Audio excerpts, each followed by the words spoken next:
All right, today we're talking about how to find the courage to become your true self so that you can manifest the business and the life that you want. My guest today is Talie Smith. She's going to share her story about how she did that. I'll tell you more about her in a second, so stay tuned.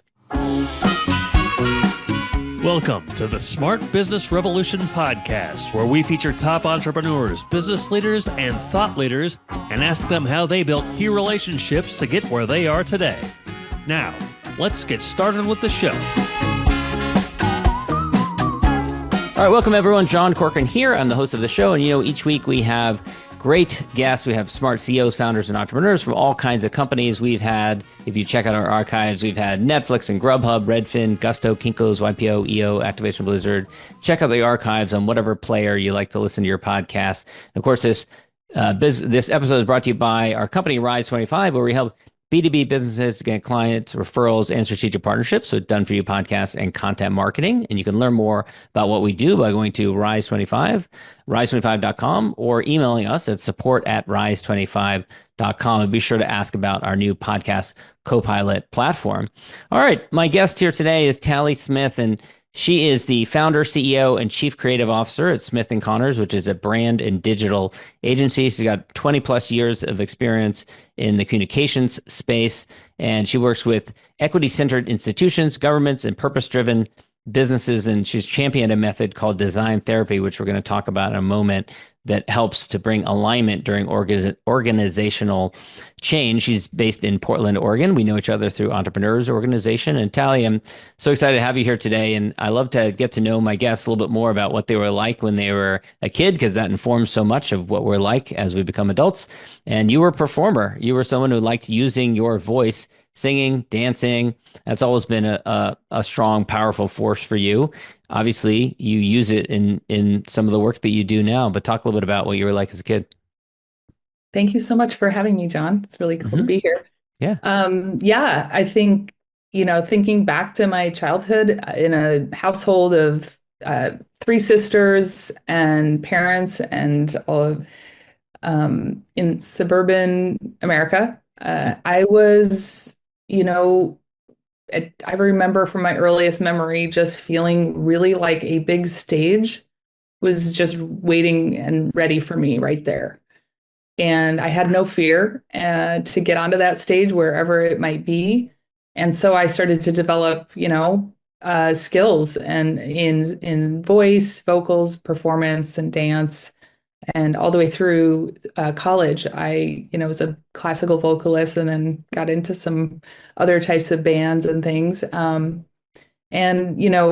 this drive to express myself, express my ideas, my feelings and thoughts through that performance was always strong for me as a kid. And it was interesting to then enter the business world and get a job, and that sort of went dormant for a long time. And so, yeah, just kind of thinking about that arc and what is that about, and who does that make me? And you were a bit of a risk taker from a young age too. At age 14, you climbed Mount Kilimanjaro. Don't hear about that very often. How did that come about? Yeah. Well, my parents went through sort of a divorce that was rough when I was about 13, 12 through 13. Felt like the family was disintegrating and didn't have a lot of great support at the time. And my dad turned to all three girls and said, each of you can pick a place in the world, anywhere, and I will take us on a one-on-one adventure. And I picked Africa. Hmm. And so we were a hiking family. I was hiking since I was two with him and camping. We were really rugged little girls on the trail. And so he just booked the trip. And there we were at the base of Kilimanjaro. It was a life-changing experience for me, for Really? sure. What? How did you? And I've heard that from other people who've done that trip, but how did you walk away different? Well, 14 is it's like freshman in high school, right? You're trying to figure out who you are. You're entering this space and time socially where it's like you're becoming yourself, but there's a lot of rules and there's a lot of messages that you get, and especially as a girl, I just didn't know, I was feeling really insecure, to be honest, at the time, given the family disintegration. And so it was a grueling experience to hike up and climb to the top of that mountain. And through it all, especially at the very end, getting up to the top and, from midnight in the dark for 7 hours, trudging up 5 steps, dropping to my, heaving, crying in that altitude sickness in the dark. It was a very big feat for me. Wow. Wow. That sounds quite intimidating. Well, it kind of explains a bit of your trajectory because and I'm flashing forward a little bit here in your story, but it's at a point about 20 years ago now. You were living in New York City. You were working, I guess, in the agency world as a designer, and you got tired of New York City, and so you had a 1-year-old, and you up and left. You took your family and moved west, and ended up in Oregon. Is that correct? Yes, exactly. I've learned that, at that moment, I felt like the city was sort of killing my soul. I needed Mm. outdoor space. I needed the wilderness. I needed a different kind of energy, and space to figure that out. So we picked up and moved without jobs and just planted in Portland, Oregon, and tried to Hmm. figured out our new life together. How long did it take? Did you're like, hi, I'm a designer for New York City. Like, how did you get land on your Yeah, feet? it was, I just kind of hustled, to be honest. I didn't really have a lot of clients that I brought our way, so I immediately started to build community. What I found out here was really cool is that people are really open to sharing and helping you. So the Hmm. community was really great.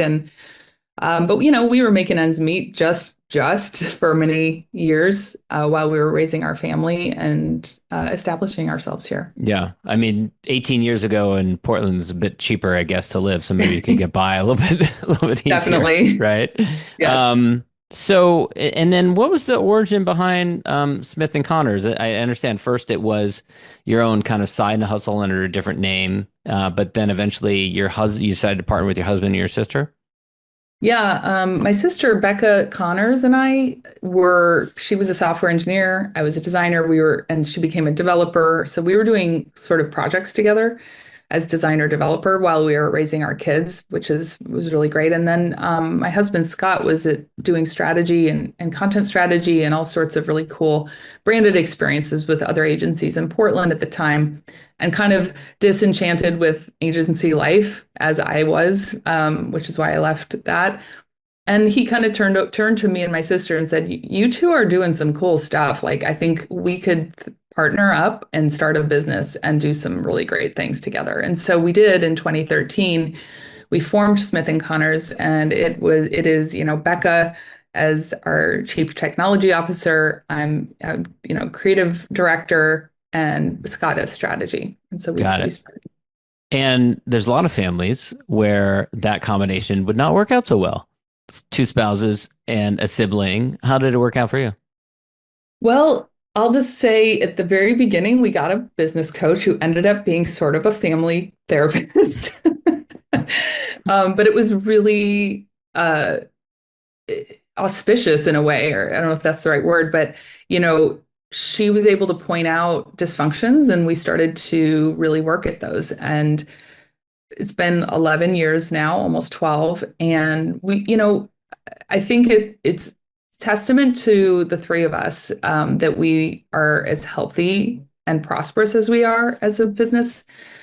We really look at issues together head on. We work on, nothing's under the surface.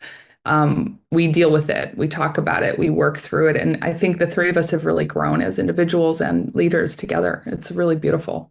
And so I imagine some of that informs this design therapy approach that you developed, which I'll let you describe it, but you've said that is helping the story of an organization helping them to basically rewrite their story, even especially after they have been in business for a little while, which is, I can't imagine how difficult that is for some organizations that, they start going in one direction, they go in a million different directions, or maybe a very significantly different direction. And then it's why you hear from people all the time, oh, my website doesn't really reflect what we do now.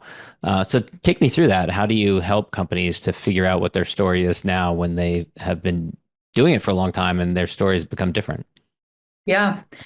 Well, the reason why any company or organization thinks of a rebrand or has, is doing their new website and needs to figure out, well, what is our story? How are we, usually it's after a long period has passed and the outside world and their audiences have changed, markets have changed, perceptions have changed, and then internally, any organization over time changes, right? Strategic priorities change, how we think about ourselves. um, branding to us or developing a story across a website to us is it's really strongly tied to business goals, right? But ultimately, it you can't really decide on that stuff. Though, who's our audience is, what do we want to say if or if people within the organization itself are misaligned about priorities or the culture. Let's say the culture is toxic or there's, mistrust between leadership and staff. Well, the way in which we think about it is you're not going to be successful in this project if we don't address those issues in the process. Mm-hmm. Because then you end up with a story that actually nobody's really buying into within the organization. Yeah. Now think about it. If the most important people to believe it are the people in the organization itself. Right. They're the evangelists. They're the ones living the mission, right? So, but I imagine that this has got to have unearthed some demons, right? Where there are some hidden stuff or buried stuff where Yeah. business partners or family members or executive teams that are harboring some kind of unsaid stuff, bitterness, whatever you want to call it. Yeah, that must have come up in some of these processes as you're doing it. Oh, I mean, it always comes up. Yeah. And the difference is that that's what I'm interested in right there. So we have clients who come to us and they're like, I don't know if you want to work with us because here's what's going on. And I'm Yeah. like, dude, that's exactly what I want to work on. Yes. And they're like, Yeah. what? So, But how because can a rebranding help them through it? okay, so in a rebrand, you're actually going to revisit your values. You're going to revisit your mission and vision statements. You're going to think about your actual purpose for being. We're going to do an audit of everything that's being said or put out about the organization, and we're going to analyze it, and we're going to bring those truths. Now, when we bring all those truths and we see those rifts, what I find is, most professional, people in my position would just be like, yeah, you guys need to go deal with that. They'll just kind of push it back to the client, Hmm. but they don't deal with it. That's the point. Hmm. There's no other opportunity for an organization unless they're intentionally going in to do that's going to force them to their hand. So to us, this is like the golden moment, and it's therapy. And I've been in enough therapy. This is the thing to know how to go through the process of healing. You And know, so, but are there times where you've unearthed something bigger than you can handle, or that you're able to handle, and you're like, "Ugh," like, sorry, like we're trying to help you here, but you are gonna need to go out and get some therapists to help you through this. the only time, no, I mean, look, think about it. Once you see the truth, you can't unsee it. The unfolding happens no matter what. What we're doing is we're saying we're gonna leave space for everyone to sit around the table and look at this in a very empathetic, facilitated approach. What's cool is that we don't have to solve it. And actually, they don't need to solve it or fix it because it naturally then has to be addressed. It will be addressed. what we do is we force a time-bound experience in which they have to address it. And I've never seen it not get resolved, to be very honest, Mm, because we are capable, people are more capable of coming to alignment than anyone thinks. I think we're mm. just so afraid of conflict, and we're so afraid of being seen that and then we're also wanting so desperately to be seen. What we do is we help everyone be seen. And I then love we I love the idea of it being time bound. Can you explore that a little bit more for me? Because I do believe that that sometimes is critical. You know, Yeah. you hear about companies all the time. They're like, we're redesigning our website, but then they work with some company that just says, okay, well, come back to us when you have an idea what the vision is or something, or you've created the content for the about page or something, and it just stalls it for years and years to come. So do you structure your engagements with the clients where it's like literally like if we don't resolve this within 90 days, 6 days, whatever it is, then we're out, or how do you handle that? So we do extraordinarily meticulous planning and kind of what we call stakeholder mapping, personality mapping. We plan and design our process of engagement with our clients in a super detailed way, in a much more empathetic and sort of people first way. So what we are doing is we're getting our kind of client partner at the beginning to say, tell us where those conflicts are going to come up. Like, I want to know personalities. I want to know old tiffs. I want to know who's going to be the person that's going to upend this. And then what we do is we design the process by which everybody's involved. When we get to that point and there's a deadline, that person or those people have already been in many different meetings with us or workflows where we're able to then address it in the time bound. So, think about it. You have to have a time binding on if we're afraid with fear. Fear will get us every time. Why do you think we're all addicted to our phones, addicted to alcohol or whatever? It's to avoid dealing with the reality of whatever it is. Mm. So we just create a container and process where that just happens pretty naturally. Yeah. Yeah. I'm curious, I know you like to work with like mission driven organizations or nonprofits, stuff like that. There's some organizations where it's maybe easy to make that determination, but is it hard sometimes for some companies to determine, is this the right company for us? Do they fit our values? Like you mean to work with us? To work with them. Yeah. For Yeah. you to decide whether to work with a client. Right. Um, so, we work with companies and lots of different types of organizations. I honestly, in the intake, I test to see how open they are. Like, I'm not really interested in working with a company that wants a vendor that's just going to sort of spit I'm something out. curious, what do you do? Like, what do you What do I do? prod them? Do you poke them? Do you ask a question No, that's designed I to try? I How do you ask test them? I ask I basically look I you don't you know what's funny? I feel it. Mm, You can feel energetically. We can feel. I've just gotten really good at reading people. I'll ask enough questions about the culture, about why they're doing this work. Do they have buy-in? I'll talk about what is the culture like. How do you like to work? What kind of a partnership do you look for? The answers to those questions and how they're kind of. So if I'm with someone and they're really closed, and I can feel their energetic closing, like there's just a protective layer.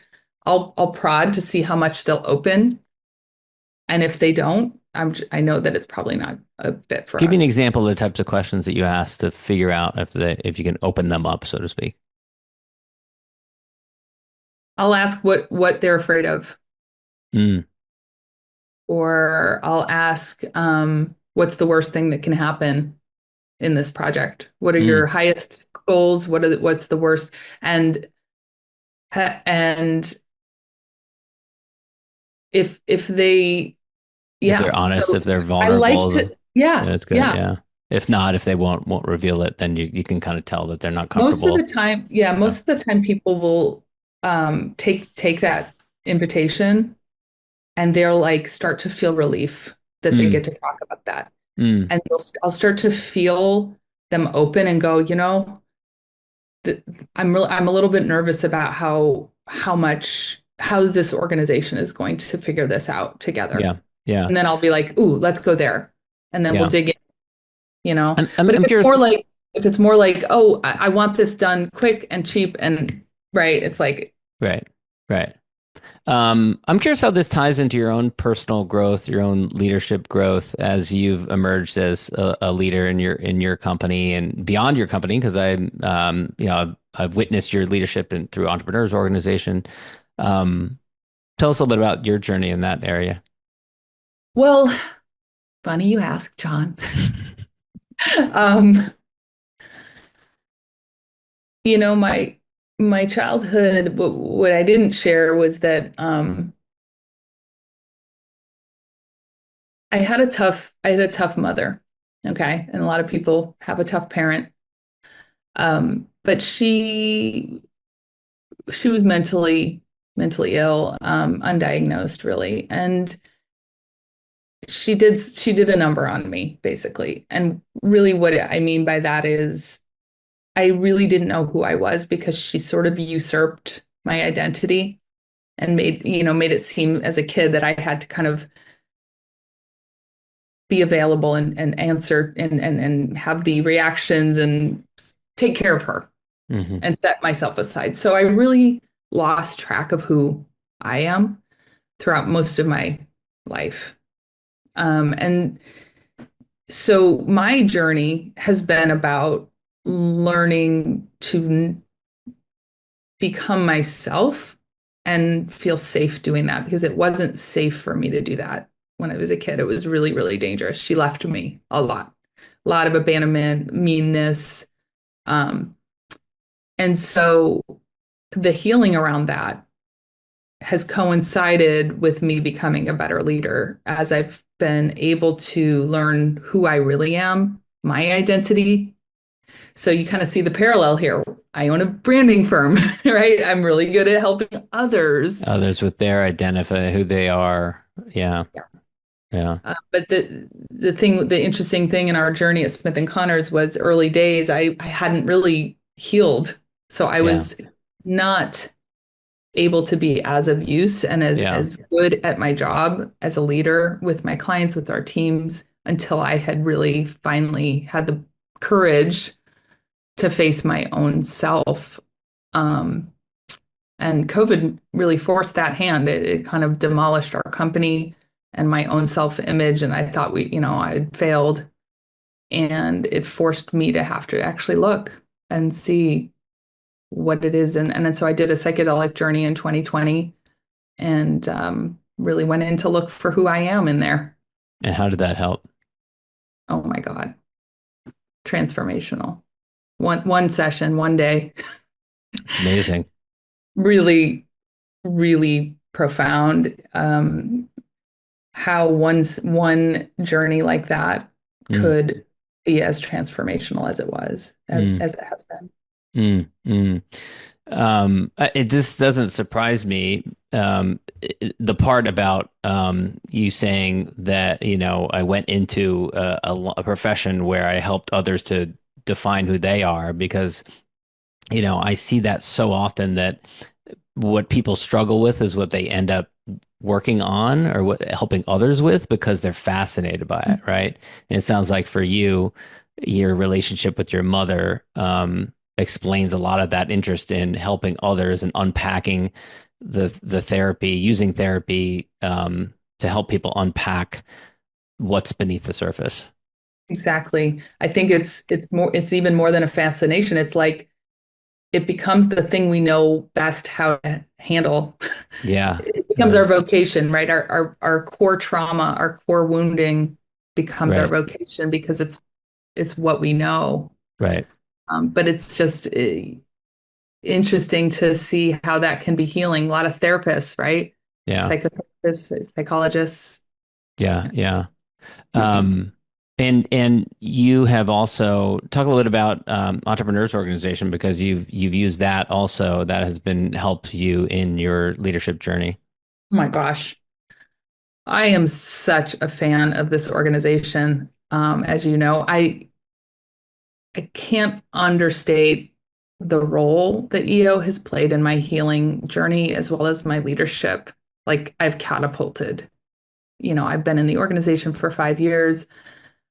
The reason I love EO, one of the main reasons is we don't show up to talk biz, we show up and we meet at the heart level because that's where the growth, that's where the vulnerability and where we want to stay and live together because that's how we know we're going to deal with those things under the surface. What do you think Forum is all about?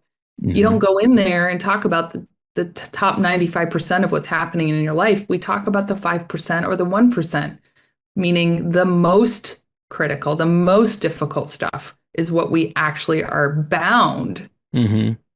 in a constitution to talk about. Hmm. And so what I see is just I'm surrounded in a community of entrepreneurs who are literally every single day striving to get past their blocks and Hmm. grow and help each other do that. It's so incredible. Yeah, I totally agree. Tally, this has been great. I really have enjoyed getting to know your backstory, your history, your career journey, all that kind of stuff. I'd love to wrap up with my gratitude question. So I'm a big fan of expressing gratitude, especially to those who've helped you in your journey throughout your career, through your business, through your entrepreneurship. Who would you want to acknowledge? Well, I think it's Darcy Cameron. There's so many people to choose from, but Darcy Cameron she was in EO at the time that I joined, and she was in my forum, and she's a dear friend. She's probably 71 right now, living alone in Dijon, France. In 2020, when I was falling apart and I had just joined EO, she was um, sort of this gentle but firm friend who kept holding the mirror up to me. She would have me over at her apartment in Portland, make some beautiful tea, sit me down, and she would challenge my narratives and my belief systems. And she would hold a mirror up and say, "Is that really what you think? Is that really how you feel?" And it was a little bit of a new harness for me to kind of have almost like a mother figure, to be honest, Mm, take me under her wing. But she really is a huge reason why I'm here today mm, in this much of my own power and mm, and compassion. mm. So I just want to thank her for being my sister. That's great. I love that story. Thank you. Where can people go, Tally, to learn more about you and follow up, maybe connect with you if they have questions about branding? Yeah, well, check out our website. It's www.smithandconnors.com. And then I'm on LinkedIn is where you'll find me. And Talie Smith is Awesome, Tally. Thank you so much. thank you. Thanks for listening to the Smart Business Revolution podcast. We'll see you again next time, and be sure to click subscribe to get future episodes.